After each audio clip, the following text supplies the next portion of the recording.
지난 2015년 한 해 동안 여러분 어떻게 잘 살아오셨습니까? 평안하시긴 하셨고요. 오늘은 우리가 2015년 마지막 주일 예배를 드리는 날입니다. 오늘 이렇게 마지막 주일 예배를 드리면서 제가 이스라엘 백성들이 애굽에서 나와서 홍해를 건너시고 광야에서 40년 동안 하나님의 훈련을 받은 다음에 하나님이 약속하신 가나안 땅, 그것을 하나님이 주신 새 땅이고 새 복지의 땅인데, 이 새 삶의 시작을 하기 들어가는 이 초두에 바로 여리고성이 지키고 있었습니다. 이 교두보가 여리고성인데, 이 여리고성을 정복하기 전에 여호수아가 두 사람을 점탐꾼을 보내서 그 여리고성을 점탐하게 되는데, 바로 여기에 등장하는 부인이 바로 기생 라합이라는 여자입니다. 여러분, 이 사람이 나이가 얼마인지 지금 여기에 밝혀져 있지는 않지만 지나온 시간들이 상당히 고단하고 피곤하고 지치고 그 치른 삶을 산 사람인 것을 볼 수가 있습니다. 그것은 라합의 이름이 붙여지는 성경의 모든 라합의 이름 앞에는 반드시 기생이란 말이 붙습니다. 그래서 여관도 라합이 있는 집은 여관도 되고 또 술집도 되고, 거기에서 또 여러 가지 남자 관계 여자 관계 이루어질 수 있는 그런 잡다한 사건이 일어나는 곳이 바로 라합이 살고 있는 집입니다. 그렇게 그곳에 여러 사람이 드나들기 때문에 정보가 흘러가고 있어요. 그것에 그래서 이제 점탐꾼으로 온 사람들이 라합의 집에 거합니다. 여러분, 이 사실을 여리고 사람들이 알고 여리고 왕에게 보고를 합니다. 그러니까 여리고 왕이 사람을 보내서 라합에게 너 집에 들어가는 요즘 한국식으로 얘기하면 간첩이 있는데 그 간첩을 빨리 불러내라, 그렇게 얘기합니다. 그런데 이 사람들이 오기 전에 이미 라합은 이 전탐꾼들을 다락의 깊은 곳에 숨겨놓습니다. 숨겨놓고 정부 요인들이 왔을 때 거짓말로 변명을 하고 문 닫기 전에, 성에 문 닫기 전에 이미 그 사람들이 나갔으니까 지금 쫓아가면 혹시 만날지 모르니까 한번 쫓아가 보라, 이렇게 거짓 정보를 흘려보내는 것을 볼 수가 있습니다. 여러분, 왜 기생 라합이라는 사람이 이렇게 그 자신의 민족들에게 홀대를 받았고 많은 남성들에게 괴롭힘을 당하고 업신여김을 받았기 때문에 이런 분노와 좌절과 절망 때문에 복수심에서 이렇게 했을까요? 그런 건 아닌 것 같아요. 오늘 성경에 보니까 믿음으로, 그러니까 성경의 증거는 뭐예요? 기생 라합이 믿음으로라는 말을 썼습니다. 그럼 믿음으로 기생 라합이 이 모든 일들을 행했는데, 믿음으로 살았기 때문에 기생 라합이 그의 인생의 미래가 바뀌는데, 어떻게 바뀌느냐 하면은요, 여러분, 이 전쟁이 끝나고 나서 여리고성이 정복당한 다음에 어떻게 되느냐 하면, 라합은 유대 남자 살몬이라는 남자와 결혼을 합니다. 그리고 아들 보아스를 낳았어요. 이 보아스가 누구를 낳느냐 하면은 다윗의 아버지 이새를 낳습니다. 이새를 낳고 이새의 아들이 누굽니까? 다윗입니다. 그러니까 여러분, 기생 라합은 다윗 왕의 정조 할머니가 되는 거죠. 여러분, 이런 놀라운 인생의 변화를 경험할 뿐만 아니라 이 라합이라고 하는 이 여인을 통해서 한 나라의 한 왕조가 이루어지는 것을 볼 수가 있습니다. 그럴 뿐만 아니라 거기에서 누가 태어나느냐 하면 바로 세상의 인류의 구원자 되신 예수 그리스도가 세상에 태어나는 겁니다. 그러니까 이 기생 라합이 지나온 삶이 고단하고 지치고 거칠은 삶, 비천하게 살았지만 그의 노년의 후반기의 그의 인생은 정말로 새로운 인생을 살았고, 그의 자손들이 빛나는 삶을 또 한나라의 왕가를 이루는 이런 어마어마한 축복의 통로가 되는 사람인 것을 볼 수가 있습니다. 여러분 어떻게 이런 삶을 살 수가 있었냐? 성경은 이렇게 말하는 겁니다. 믿음이라는 말을 쓰고 있습니다. 믿음으로란 말입니다. 그러므로 우리의 자신의 삶의 미래를 여는 방법이 뭐냐? 믿음이라는 겁니다. 2015년에 그렇게 굉장한 삶을 못 살아도 2016년에 또 2017년에 또 우리의 삶을 다 살은 후에도 또 우리 아들, 딸들, 그리고 우리의 손자들, 또 우리 손녀들, 그리고 우리 또 후손들의 삶을 통해서 우리 아버지, 할아버지로서, 아버지, 할머니로서의 우리의 삶이 우리의 후손들에게 축복의 통로가 되는 새로운 시작이 여러분이 될 수가 있다는 것입니다. 무엇으로요? 믿음으로 된다는 겁니다. 믿음으로. 그러면 기생 라합이 어떻게 이방의 여인인데 하나님이 살아계신 하나님으로 믿을 수가 있었느냐 하는 거예요. 자, 성경이 이렇게 증거하는 거예요. 성경 한번 보도록 하겠습니다. 2장 9절 좀 띄워주셔야 돼요. 방송국실에서 2장 9절에서 11절까지 말씀을 보도록 하겠습니다. 시작. 말하되 여호와께서 이 땅을 너희에게 주신 줄을 내가 아노라. 우리가 너희를 심히 두려워하고 이 땅 주민들이 다 너희 앞에서 간담이 농나니 이는 너희가 애굽에서 나올 때에 여호와께서 너희 앞에서 홍해 물을 마르게 하신 일과 너희가 요단 저쪽에 있는 아모리 사람의 두 왕 시온과 오게에 행한 일, 곧 그들을 전멸시킨 일을 우리가 들었음이니라. 우리가 듣자 그 마음이 녹았고 너희로 말미암아 사람이 이 정신을 잃었나니 너희 하나님 여호와로는 이로는 하늘에서도 아래서는 땅에서도 하나님이시니라. 자, 하나님께서 이스라엘 백성들을 통해서 행하신 이 일을 소문으로 뭐예요? 듣고 그 들은 말씀으로 말미암아 하나님이 정말로 살아계시는 분이구나. 그 이스라엘 사람들이 믿는 유대인들이 믿는 하나님은 하늘에서도 하나님이시고 땅에서도 하나님이시구나. 이분은 정말 살아계시는 분이시구나. 그래서 마음이 간담이 녹았다. 이렇게 표현하는 거예요. 그러니까 여러분 소문만 듣고도 기생 라합의 마음에는 뭐가 생겼어요? 하늘의 하나님에 대한 뭐요? 믿음이 생겼다는 거예요. 자, 이게 중요한 거죠. 듣고 오늘 본문은 잘 보세요. 10절을 보세요. 이는 너희가 애굽에서 나올 때 여호와께서 너희 앞에서 홍해물을 마르게 하신 일과 너희가 요단 저쪽에 있는 아모리 사람의 두 왕 시온과 오게에 행한 일을 그들을 전멸시킨 일을 우리가 들었습니다. 우리가 듣자 이렇게 말이 나오죠. 들었어. 하나님에 대한 뭐가 생겼어요? 믿음이 생겼어요. 믿음은 어딘가요? 들으면서 나는 거래요. 들으면서. 그럼 이게 중요한 거죠. 듣는데 왜 우리는 믿음이 안 생기고 삶의 변화가 안 일어나느냐는 거예요. 이게 참 중요한 겁니다. 제가 시온성가 때 이제 요 앞에 앉아서 이제 기도송을 들을 때부터 또 때로는 이렇게 예배 임례송을 들을 때부터 감동이 되고 은혜가 될 때가 있어요. 그때 언제냐면 시온 성가대가 찬양을 하는 때 내가 마음을 기울여서 잘 들을 때입니다. 잘 들을 때.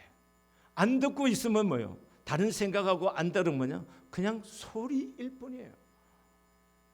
관심도 없어져요. 근데 내가 귀를 기울여 듣고 있으면 찬양이 내 마음에 평화를 주고 고요함을 줘요. 위로가 되게 해줘요.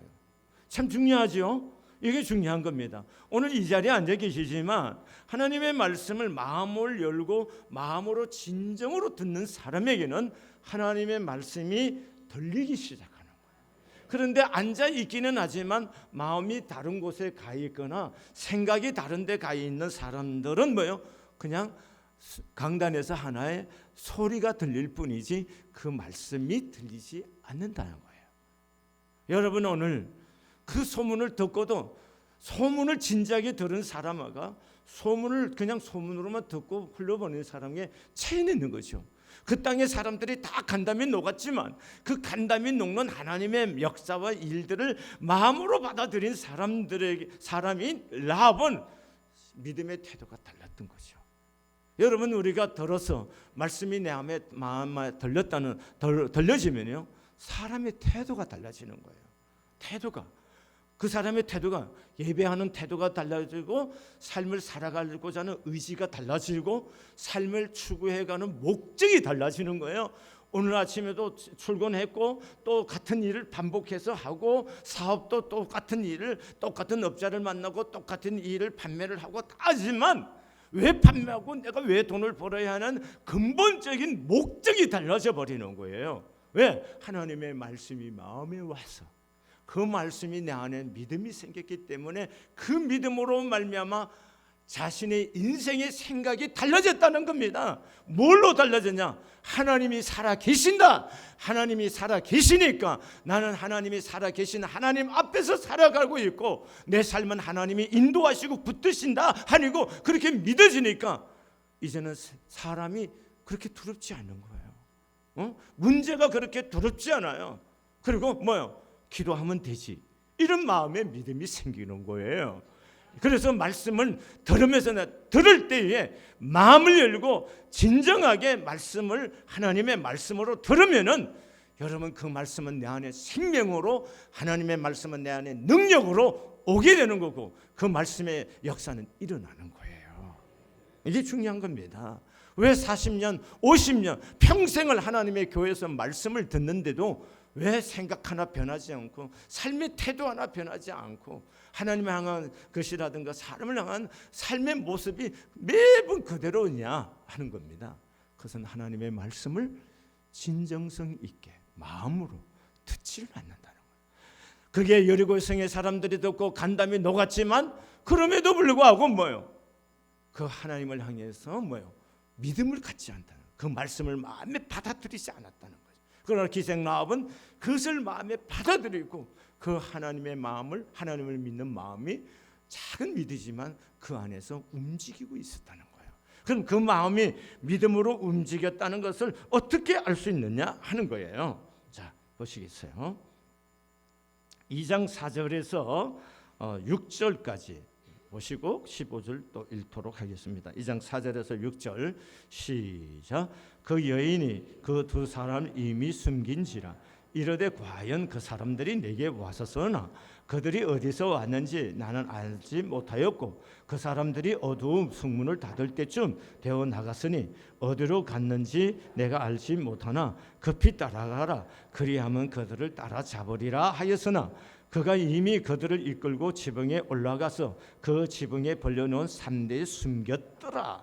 그 다음에 15절 말씀 읽겠어요. 시작. 라합이 그들을 창문에서 줄로 달아내리니 그의 집이 성벽 위에 있었으므로 그가 성벽 위에 거주하였습니다. 자, 하나님이 살아계시는 것을 믿는다. 그리고 그 하나님이 이 여리고성도 하나님이 그들의 손에 붙였다. 믿어. 그럼 믿었다고 해서 마음으로 믿고 그래서 입술로 고백합니다. 간담이 선을 했다. 신앙의 곧. 그래서 하나님은 하늘의 하나님이고 땅의 하나님이라고 입술로도 고백을 했어. 그게 멈춰서는 안 된다는 거죠. 그러면 생명을 낳고 새 역사를 만들고 내 인생의 미래를 바꾸는 믿음이라는 것은 뭐냐 하면은 실제적으로 믿는 그 믿음을 구현하는 거예요. 실천하는 것이란 말입니다. 자, 그것을 어떻게 증거하느냐 하면은 여러분 히브리서 11장 31절에 이렇게 성경이 증거하는 거예요. 11장 31절에 믿음으로 기생 라합은 전탐꾼을 평안히 영접하였으므로 순종하지 아니하는 자와 함께 멸망하지 아니하였도다. 야고보서 2장 25절에 또 이와 같이 기생 라합이 사자들을 접대하여 다른 길로 나가게 할 때에 행함으로 의롭다 하심을 받은 것이 아니냐 이렇게 증거하고 있어요. 그러니까 오늘 우리가 2장 4절에서 6절까지 읽었지만 이미 정부 요인들이 오기 전에 이 사람들을 다락 깊은 곳에다 뭐했어요? 숨겨뒀다는 거예요. 영접했다. 그래서 그 숨긴 것을 히브리서 기자는 영접하여서 이렇게 말하고, 그 다음에 야고보서 기자는 사자들 접대해서 다락으로 밧줄로 성벽으로 다려 내린 것을 뭐라고 설명했냐? 사자들을 접대하여 다른 길로 나가게 했다. 이렇게 증거하고 있는 거예요. 믿음이라는 게 뭐냐? 마음으로 믿고 입술로만 저요 내가 믿습니다. 이런 정도만 아니라 실제적으로 내 인생의 미래를 바꾸는 믿음이라는 것은 믿는 대로 행하는 겁니다. 여러분, 라합이 이 점탕꾼들을 숨긴다는 것은 굉장히 큰 모험이 아닐 수가 없습니다. 무슨 모험이냐? 만약이라도 혹시라도 발각이 되면 어떻게 될까요? 발각이 되면요, 그는 물러거니와 그의 온 가족이 여리고성 자기 민족에게 뭐 하는 거예요? 죽임을 당할 수 있는 거죠. 이해되십니까? 그런 위험을 감수하고도 모험하는 거예요. 여러분, 믿음은 뭐 하는 거냐? 모험하는 겁니다. 모험하는 거예요. 믿음은 아무것도 안 하고 가만히 있는 것이 아니에요. 믿음이라는 것은 실제적으로 행동하는 거예요. 모험하는 거예요. 죽을지도 모릅니다. 망할지도 모릅니다. 그런데 하나님을 믿고 하나님이 살아계신 것을 믿고 뭐합니까? 거기에 순종하고 반응에 올려드릴 때에 하나님은 그를 보호하시고 지키시는 거예요. 자 보세요. 기생 라합을 정부 요인이 말을 그냥 듣고 갔단 말이죠. 그게 쉽겠느냐는 겁니다. 이미 너희 집에 들어간 것을 아는데 그러면 와서 다 수색할 거 아니에요. 근데 수색하지 않고 갔다는 얘기는 하나님이 지켜주실 것을 믿었고, 또 라합은 그런 하나님을 믿었기 때문에 하나님이 그 속에 또 역사하시는 거예요. 우리가 모험을 하지 않는 것은 여러분, 하나님이 믿는 것이 아닙니다. 그래서 데살로니가 전서의 1장 3절에 보면 너희 믿음의 역사와 사랑의 수고라고 말했어요. 믿음의 역사라는 것은, 역사가 뭐냐? 워킹이라는 겁니다. 즉 일하는 것입니다. 믿음은 역사, 믿음의 역사라면 믿음이 일하는, 믿음이 있다는 것은 일하게 하는 거라는 거예요. 믿음이 있다, 가만히 있나? 그건 믿음이 아니라는 것이죠. 믿음이 있는 것은, 믿음은 내 안에서 일하게 하는 거예요. 이게 굉장히 중요한 것입니다. 여러분, 우리가 순종하는 것이 아니고는 하나님의 말씀대로 따르지 않고는 하나님이 하시는 일을 볼 수가 없습니다. 여러분, 삼태 속에 숨겨두고 달하게 달아내리는 성벽을 달아내려는 이걸 하다가 누구에게 들켰다 그러면 죽을 수밖에 없는 이 상황이지만, 그럼에도 불구하고 하나님 살아계신 거, 그걸 믿고 행할 때 하나님이 보호자가 되어주시고 하나님이 인도해 주셔서 승리해 주는 겁니다. 자, 여러분, 이스라엘 나라는, 유대 땅은 강원도와 경기도를 합친 정도밖에 안 되는 아주 작은 나라입니다. 그리고 유대인들은요, 인구가 세계에 흩어진 인구가 한 1,500만 명 정도밖에 안 됩니다. 그런데 이 1,500만 명 정도 되는 유대인들이, 여러분 아시죠? 노벨상 3분의 1을 거의 이 사람들이 휩쓸고 있는 거. 그 노벨상을 하도 흔한 거니까 그만 얘기할게요. 자, 세계 400대 재벌 가운데 24%가 4%이고, 세계 100대 기업의 42%가 유대인 소유, 미국 상원 의원과 하원의 12%가 유대인입니다. 여러분, 7일로 이루어지는 한 주간을 만드는 것도 유대인들이고, 최초로 의무 교육을 실시한 것도 유대인들이고, 민주주의를 만든 것도 유대인들이고, 심지어 해부와 의학의 기초를 물론이고 복지 제도와 재판 제도의 기초까지 만든 민족이 바로 유대인입니다. 여러분, 원자폭탄을 누가 만든지 아세요? 수소폭탄을 누가 만든지 아세요? 아인슈타인과 테일러라는 사람입니다. 아인슈타인과 테일러가 어디 나라 사람이에요? 유대인이에요. 여러분, 핵잠수함을 만든 사람이 리코브라는 사람인데 이 사람이 유대인입니다. 어떻게 이처럼 유대인이 세계를 움직이는 우수한 민족이, 그들은 원래부터 머리가 비상한 민족이냐? 여러분, 연구했는데 아니라는 겁니다. 그러면 유대인이 이렇게 비상한 민족이 되게 하는 것은 뭐냐? 그들의 교육이라는 거예요. 그러면 교육하면 안 미친 나라가 어디 있어요? 대한민국이죠. 근데 왜 우리는 아직도 노벨상 전 김대중 대통령 하나 받은 것밖에 없어요. 이웃에 있는 일본 사람들도, 중국 사람들도 많은 노벨상 지금 받았어요. 근데 왜 대한민국은 없나요? 여러분 이게 참 중요합니다. 교육이라고 그러면 우리는 대한민국 사람은 교육은 제도권 교육만 교육을 자꾸 생각한다. 이게 문제라는 겁니다. 여러분 제도권 안에서 큰 인물이 나오기 다 걸렸습니다. 자 보세요. 유대인들은 이러면 어려서부터 이 사람들은 뭐냐? 성경을 가르쳐요. 회당이라는 곳에서 뭐야? 성경을 가르치기 시작하는 겁니다. 그 다음에 부모의 윤리적인 교훈을 가르칩니다. 부모님들이 윤리적으로 어떻게 사는 건지 가르치고 보여주고 사는 거야. 그 다음에 어려서부터 뭐예요? 외국어를 가르칩니다. 그래서 유대인들은 세계 다 흩어 살지만 뭐예요? 그들은 유대인이야. 그리고 그곳에 머무는 곳마다 그들은 그 민족과 국가에 영향력을 끼치는 사람들이 됐습니다. 여러분 유대인들은 자녀들에게 고기를 잡아주기보다는 고기 잡는 방법을 가르쳐 준다는 겁니다. 그래서 여러분 우리가 잘 알듯이 바울도 그렇게 위대한 학자입니다. 탁월한 학자임에도 불구하고 그의 또 직업이 뭘까요? 천막을 지키는 겁니다. 그러니까 유대인들은 어느 곳에 가든 어느 사회에 가든 어느 나라에 떨어지든 그들이 갖고 있는 삶의 기술, 탁월한 어떤 지성뿐만 아니라 실적인 삶의 자리에서도 뭐예요? 먹고 살 수 있는 사람들이에요. 이해되셨나요? 이런 사람들이 바로 유대인이라는 겁니다. 여러분 어머니가 젖을 물리고 성경을 가르쳐주고 기도해주고 찬송하고 길렀습니다. 바로 여기에 성공과 축복의 비결이 있다는 겁니다. 여러분 우리는 어떻게 키우냐? 남의 집에 학원 가니까 학원 안 가면 이 아이 떨어질까 봐 뭐야? 우리는 또 빚내서라도 학원 보내야 돼. 이렇게 키우니까 남은 아무 상관없이 오직 우리 애밖에 없는 거고 100점 맞아와도 다른 애가 또 100점 맞으면 속상해하는 거 한국 어머니들이죠. 여러분 이렇게 교육해서 되는 게 아니에요. 여러분 오늘 유대인들의 교육, 성경의 교육이란 하나님의 교육이란 것은 여러분 교육학적으로 이데아의 세계라는 거예요. 보이는 물리적인 세계가 아니라 이데아의 세계로. 그러니까 유대인들이 갖고 있는 것은 상상력의 싸움이에요. 그러니까 유대인들은 어려서부터 상상력을 키워주는 겁니다. 여러분 스티블리가 만든 E.T.라는 영화는 우리나라 현대가 만들어낸 뭐예요? 소나타 수만 대를 팔아야 그 만들어서 이익 얻는 것보다 영화 한 편으로 더 많이 벌었습니다. 상상이 가십니까? 이런 교육이 어디 있어요?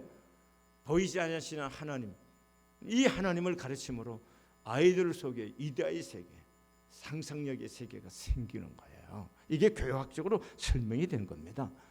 여러분 스페인이 세계를 잠깐 지배했던 시들이 있었어요. 그때 그 스페인의 왕이 어떤 사람이냐면 가톨릭 아주 광신자입니다. 이 사람이 왕으로서의 신념은 뭐냐? 어떻게 하든 가톨릭 신앙을 전하는 것이 이 사람이 갖고 있는 왕으로서의 신념이었습니다. 그래서 스페인 안에 있는 유대인들을 다 쫓아냈습니다.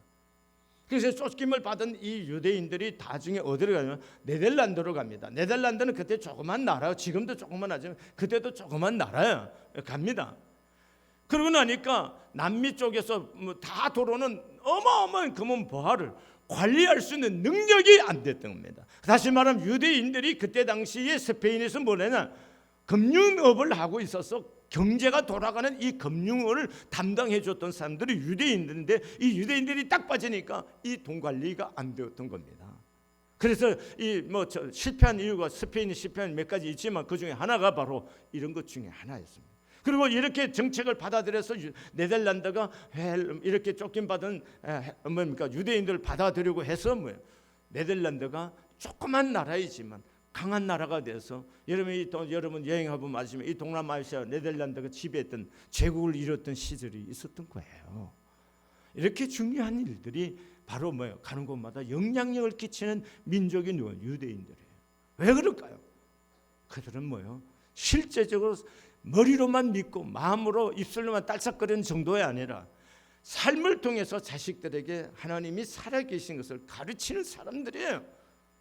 단순히 지금 성공하고 안 여러분 세상에 조금 좀 더 성공하고 좀 더 직책이 있고 좀 더 돈도 벌었다. 그거 살아가 보면요 압니다. 세월쯤 지나가면 알아요. 그게 다 성공이라고 다 설명할 수 없는 거예요. 여러분 최소한 우리가 부모 신앙의 부모로서 네가 조금 덜 돈 벌고 네가 좀 덜 성공하더라도 아빠 엄마의 생각은 네가 예수 믿는 것이 가장 중요하다고 생각한다라고 말하고 가르칠 수 있느냐는 거예요. 그게 믿음이라는 겁니다. 그게 믿음. 이게 실천하는 믿음이고 내 인생과 내 가문을 변화시킬 수 있는 믿음이라는 겁니다. 여러분 오늘 우리의 미래 바꿀 수 있습니다. 그게 뭡니까? 믿음이에요. 여러분 이게 중요한 겁니다. 그 다음에 믿음이라는 것이 그냥 입술로 믿고 마음으로 정도 아니죠. 또 행동할 뿐만 아니라 그 행동이 있어서 아주 지향점이 분명합니다. 그게 뭐냐 하면은 성경에 돌아가겠습니다. 12절과 13절입니다. 소리내 읽습니다. 시작.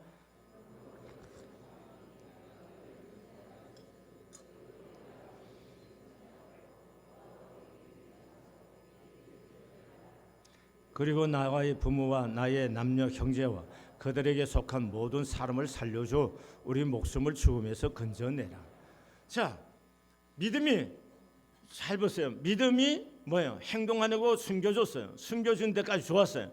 숨겨주고까지 액션을 해서 믿음의 순종을 다 했는데 삼태기 8절에 보면은 올라가서 급히 올라갑니다. 또 그들이 눕기 전에 라합이 지붕에 올라가서 그들에게 말합니다. 지붕에 올라가서 지금 12절에 있는 말씀을 약속을 받아내는 거예요. 그게 뭐냐? 나와 내 아버지 집을 구해달라는 겁니다. 자, 이렇게 생각해보세요. 너희들이 이 땅에 와서 이 여리고성을 정복할 때에 내가 오늘 협조하면은 나에게 돈을 얼마 주고 너희들 민족 속에서 내가 얼마나 직책을 얻을 수 있는지 내게 제안해봐라. 이렇게도 말할 수 있지 않겠습니까? 그렇지 않아요? 아무것도 아닌 것처럼 가만히 있으세요. 우리가 얼마든지 제안할 수 있잖아요. 너가 살려줬으니까, 내가 널 살려줬으니까 그 대가로 너가 나한테 이러이러한 것들을 달라고 하는데 그 달라고 하는 것 중에 그게 돈이고 명예고 권력이 있어요. 대다수의 사람이 이걸 추구하잖아요. 그런데 오늘 라합이 구한 것이 뭡니까? 너희들이 이 땅에 돌아올 때에 나와 나의 아비 집에 속한 내 남녀 형제들을 살려달라는 겁니다. 이게 중요한 겁니다. 여러분에게 또 함께 생각해 보고자 합니다. 여러분과 제가 정말 예수 믿고 정말 내 아들과 내 딸들이 예수를 잘 믿고 영원한 생명을 얻기를 정말 하나님께 목마르게 간구하고 있나요? 한번 물어보십시오. 여러분 자신이 여러분 선한 양심에게 물어보십시오. 내가 정말 내 아들 딸이 예수 잘 믿어서 내 손자들이 예수를 잘 믿어서 하나님 앞에 은혜를 입기를 원하는 마음이 간절한지, 아니면은 우리 애들이 지금 뭐 돈 잘 버는 거 중에서 지금 성공하고 뭐 하고 하는 거 여기에 타협하고 여기에 매몰돼서 뭉쳐 있는지 여러분 자신을 한번 살펴볼 수 있기를 바랍니다. 그래서 18절에 보면 홍색줄을 내리라고 합니다. 그러면 뭡니까? 너희가 이 줄 안에 있으면 살리라. 이렇게 약조를 받아내는 것을 볼 수가 있습니다. 여러분, 하나님이 어떤 사람을 통해서 영광을 받으시고 어떤 사람들의 미래를 열어주시느냐 하면은 생명에 대한 불타는 갈망과 갈급함이 있는 사람이라. 자신의 운명만 바꿀 것이 아니라 다른 사람들까지도 살리는 역사가 있는 겁니다. 무슨 얘기냐? 사람을 살리고 싶은 마음이 있어야 되는 거예요. 돈과 명예와 권력이 아니라 사람을 살리고 싶은 마음이 있어야 된다는 거예요. 여러분, 우리 사람 살리고 싶은 마음이 뭘까요? 영혼 구원이에요. 여러분, 우리는 아무리 몸부림치고 아무리 아니라도 나는 뭐예요? 개똥벌레예요. 개똥벌레 알아요? 여러분, 우리는 죽습니다. 아무리 잘 나가고 돈이 아무리 많이 있고 아무리 많이 배워도 죽어요. 그럼 중요한 것이 뭐냐? 영혼 구원이에요. 이 영혼 구원에 대해서 대가를 치르라고 어떻게든지 이것을 해야겠다는 마음이 바로 믿음이라는 겁니다. 이런 믿음이 우리에게 있느냐는 거예요. 19세기, 20세기 여러분 장식했던 두 줄기의 큰 흐름이 있습니다. 인간의 궁극적 문제가 무엇인가 하는 겁니다. 그것을 철학적으로 분석했을 때 칼 막스가 인간의 문제는 빈곤과 계급이다, 빈곤의 세계를 물리치는 것이 평등이, 만인이 평등한 권리에 살고 똑같이 먹고 사는 것이 유토피아의 건설이요 이것이 복음이라, 이렇게 말해서 사회주의 국가, 다시 한번 공산주의 국가를 만든 것입니다. 여러분, 그리고 그 공산주의 국가에서는 교회는 있을 수가 없는 거죠. 종교는 인간을 아페네라 그래서 인간을 나태시키고 게으르게 하고 약하게 만들어서 교회를 다 쫓아냈습니다. 그런데 여러분, 예수님은 인간의 문제를 어떻게 보셨냐면, 인간의 문제는 먹고 마시는 것이 문제가 아니다는 거죠. 정반대로 인간의 문제는 칼막스는 뭐예요? 경제 문제로 본 거예요. 그래서 모든 인간을 경제로, 돈으로 보고 경제로 본 거예요. 여러분, 그렇기 때문에 사람 하나 죽인 건 눈 하나 까딱 안 하고도 죽일 수가 있는 거예요. 여러분, 중요한 겁니다. 그래서 그 사람들은 경제요 인간의 정치적인 평등의 문제를 다루고 있었던 겁니다. 그런데 예수님은 인간의 문제를 그렇게 보는 것이 아니에요. 예수님은 그들이 보는 것보다 정반대의 문제를 보여요. 예수님은 인간의 영혼의 빈곤이 인간의 문제라는 겁니다. 영혼의 빈곤이. 그렇게 굶주리던 2000년 전에 유대인들은 로마의 식민지였습니다. 그래서 식민지 그 백성들에게 설교를 하실 때 그들에게 정말 필요한 것은 먹고 마시는 문제입니다. 예수님이 상대해서 설교하는 유대인들은 로마 식민지 백성들이고, 그들에게서 가장 큰 문제는 정치적인 자유와 안정이고, 그들에게는 먹는 문제가 가장 시급한 문제, 현실적인 문제였습니다. 여러분, 그런데 예수님께서 그들을 대상으로 한 설교가 뭔지 아십니까? 무엇을 먹을까? 무엇을 마실까? 무엇을 입을까 하지 말라는 것이었습니다. 그러면 우리는 그것이 제일 급합니다. 그러면 우리가 무엇을 해야 됩니까? 유대 청중들이 묻는 거잖아요. 말 같은 얘기 하지 마십시오. 우리는 지금 헐벗고 있고, 그럼 무엇을 해야 된다는 말입니까? 예수님 하신 말씀입니다. 그 나라와 그 의를 먼저 구하라. 그리하면 이 모든 것은 너희에게 더하여 주실 것이다. 이렇게 했습니다. 여러분, 공산주의는 70년 만에 그 실험이 끝났습니다. 여러분, 우리가 남학신 집신을 신고 댕기고, 비 오는 날도 집신 신고, 물이 질벅질벅 들어오는 집신을 신고, 초가 지붕을 짓고, 초가 지붕에다가 방 한 칸에 마루 하나 놓고 부엌 하나 있고 온 식구가 자던 그 시절에, 여러분, 슬라브족들, 러시아 사람들은 뭡니까? 우리가 지금 생각하는 이런 정도의 콘크리트 아파트 정도 모양도 없는 콘크리트 아파트가 예술적인 아파트를 짓고 살았고요. 이해됩니까?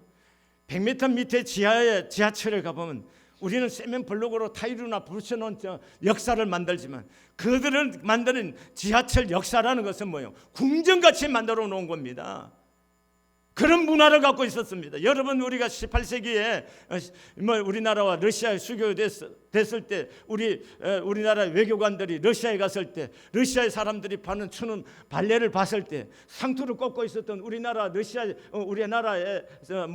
외교관들이 그 이해는 했겠습니까?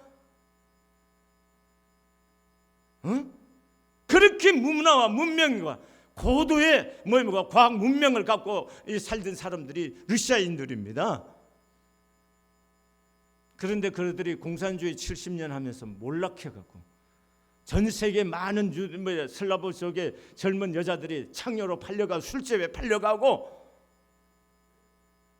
나라가 완전히 붕괴되는 이런 현상을 보았잖아요. 그러나 예수를 믿는 국가들은요, 모든 국가가, 기독교가 들어가서 있는 국가는 GNP 2만 불 이상은 다 됐습니다. 여러분, 먹는 문제를 행해서 이게 먹는 게 최고라고 생각했던 나라는 다 망했어요. 그러나 하나님 나라를 구하고 하나님의 의를 구하는 사람들은 당장에 아닌 것 같은데 세월이 지나니까 더 놀라운 발전과 부를 창출해냈다는 거예요. 여러분, 오늘 우리가 깊이 생각하자는 겁니다. 우리는 지금 경제, 눈만 뜨는 경제합니다. 대통령들이 하나같이 경제만 하고 있어요.